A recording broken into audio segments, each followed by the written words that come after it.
السلام علیکم ورحمۃ اللہ وبرکاتہ۔ اللہم صلی علی سیدنا محمد وعلی آل سیدنا محمد وبارک وسلم۔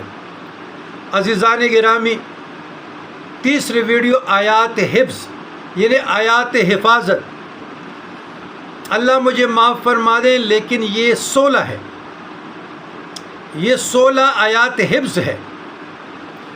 تو یہ آیات حفظ حفاظت کے لیے پڑھے جاتے ہیں، ناگہانی موت سے، جو دشمنی والے ہیں، قتل ہونے سے، قید ہونے سے، جادو سے، جنات سے، شیاطین سے، فالج سے، لقوا سے، کینسر سے، ایسے موذی لاعلاج امراض سے آپ اللہ کی حفاظت میں رہیں گے۔